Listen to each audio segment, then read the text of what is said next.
One species that humans often interact with in the galaxy, particularly in the local spiral arm sector, is the Zelaxi, a gregarious and highly active species who have been involved in galactic affairs for only a little longer than humans have.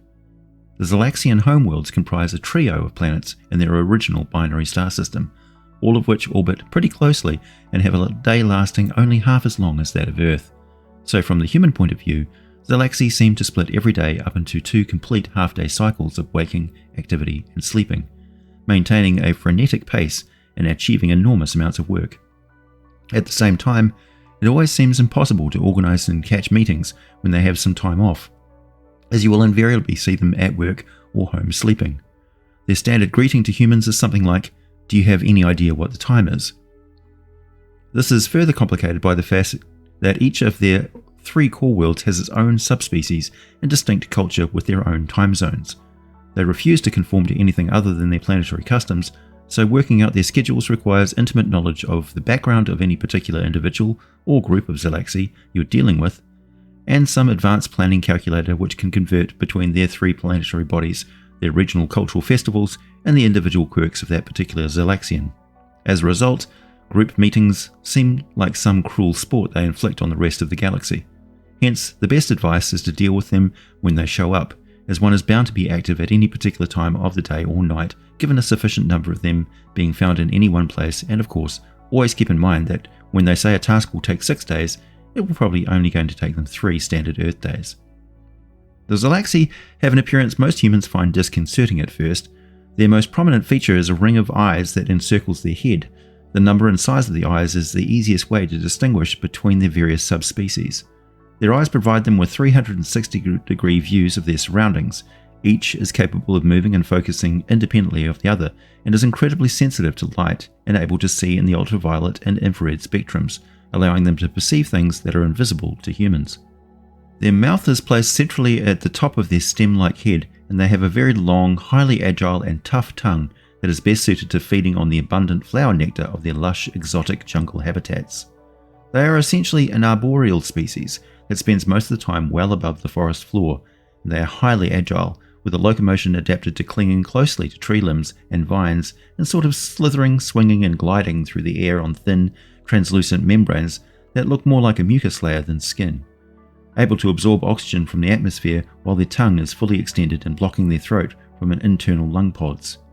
The Zelaxi physiology allows them to walk around on their lower limbs much like humans do, but they have no concept of having a forward or backward facing direction and find this common trait in other species a bit weird. They tend to make very good security guards and agents, as they always have one eye open and are impossible to sneak up on. Zelaxi are not mammals or reptiles or cephalopods, but share many traits of all three. They have a brain that is located in their neck and have trouble ingesting anything but a pulpy diet, as solid foods tend to give them a headache. And while they can subsist on mostly nectar diet, they also enjoy a wide range of herbal infusions, broths, and have quite a fondness for milkshakes and smoothies. But by far the most quirky habit is their terrible addiction to human chicken bouillon. Xenobiologists theorize that the monosodium glutamate present in the cubes of dehydrated chicken stock, all too common in starship cuisine, has a euphoric effect on Zelaxian physiology. Some have gone so far as to compare it to the relationship between felines and Nepeta cataria, more commonly known as catnip. It is not uncommon for human explorers who have interacted with the Zelaxi to report their rations pilfered of stock cubes after leaving them unattended in their presence. It is suggested that humans should not make a big deal out of this, considering we commonly cut and display flowers as decorative items, letting them decay in the open display, which to the Zelaxi is a bizarre and slightly offensive extravagant waste of perfectly good food. We also tend to eradicate any insects attracted quite naturally to the fruits and flowers we collect in our homes and dining areas. Zelaxi tend not to kill insects if they can avoid it, and have been known to keep insects as both pets and as partners in symbiotic relationships with many native insects for many reasons, such as food and packaging recycling, personal grooming, communications, and simply creature comforts. Zelaxi limbs are multi-jointed and flexible enough to wrap around objects. They don't have a ribcage, and their spinal structure is also very flexible, so they are naturally contortionistic, able to move very quickly through tangled and nearly impassable terrain by human standards. They prefer a very cluttered and space-efficient environment, even when their habitat is entirely artificial, which makes it much easier for them to adapt to human habitats than the other way around. Thankfully, the Zelaxi are so used to humans visiting and even living on their homeworlds or travelling with them on long space voyages that they have set aside human habitat areas or can easily adapt a space to better suit limited human mobility. They're also much less adapted to surviving in open bodies of water than humans, so they find the ability of humans to just jump into deep water and swim to be equally amazing, and at limited times very inconvenient. Xalaxi ingest all the liquid they need from their nectar diet and never drink water by itself. They will provide some to humans if asked, but it's a good idea to stay to the venues clearly marked as being human friendly, as there is a risk of some of the more acidic beverages can cause severe irritation to humans internally. Zelaxi are totally immune to what humans consider to be spicy food, so do read the food packaging carefully and never ignore any safety warnings. Zelaxi speak human languages easily despite not having any vocal cords. Their long tongue functions in much the same way, so they don't avoid talking while eating due to politeness, they simply can't do it and find it slightly annoying if humans try to converse with them while they are eating. Zelaxi have a slightly less developed sense of hearing than humans, but a much greater appreciation of the visual spectrum and a very fine sense of colours. Their visual displays for computer interfaces are quite spectacular, and they tend to listen to their music at a much higher volume than humans are comfortable with for extended periods of time. And also, they tend to have very loud voices, despite being only half the size and mass of your average adult human.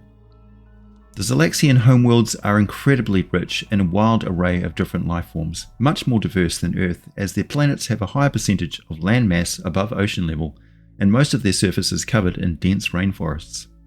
Also, it is clear that their worlds have experienced far fewer mass extinctions over their history, so there are examples of creature types Earth has not seen since the evolutionary Cambrian explosion. One jaded visitor from the solar system once remarked that he had never imagined such a thing as an insectoid octopus existed, and now he wished he could never forget seeing one in person. The biotech side of Zelaxi technology is equaled only in the incredible medical and materials developed from samples taken from the endless rainforests. Zelaxi's skin has the ability, like an octopus, to change texture and colour to match their surroundings, and their own language is as much visual as it is audible. They claim that their whole body can feel colour, like it was some kind of prickly warmth of very subtle flavours, but human language is not well suited to explaining exactly how it feels.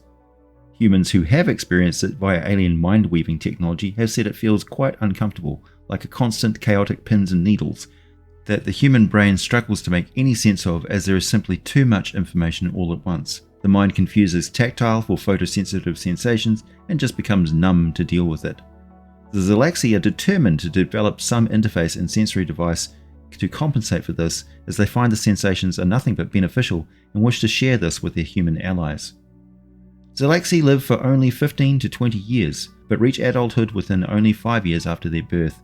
Female Zelaxi give birth to 4 offspring from their own worm sacs after 13 months of gestational period, so the offspring are well developed by the time they emerge and are tended to constantly by their parents, staying together in close-knit family networks which form the basis of all their diverse cultures.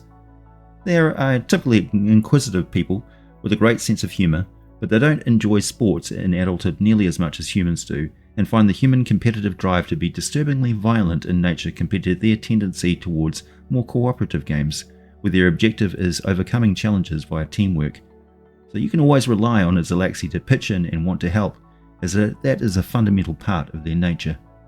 The Zelaxi have absolutely no fear of heights, and although they are capable of gliding through the air using fine membranes, they lose this ability as they reach the venerable age of 13 or more years, so there will always be some sort of walkway, pole, or even ladders to get around in the spectacular architecture of their jungle canopy cities. The population density of their core homeworlds is much higher than that of Earth, and they have a highly developed skills and technologies in the fields of biotech, sustainable life support systems, and provide a wide array of highly sought-after exotic plant-based foods they produce in such abundance that they can sustain a lucrative galactic trade, which has resulted in a great deal of wealth and technology exchange, and great diplomatic relationships with many other galactic civilizations. While Zelaxi visual arts and music can be a bit too much for many other species, their culinary arts are quite amazing. Even if the presentation of their dishes may be a bit hit or miss, the sensory delights of their cuisine is second to none, and they produce foodstuffs in such abundance that just grabbing a quick meal anywhere in their home system is completely free for any species that they have a free trade agreement with. Humans maintain a very healthy trade in our own unique foodstuffs, as well as enormous supplies of chicken stock cubes. End of file.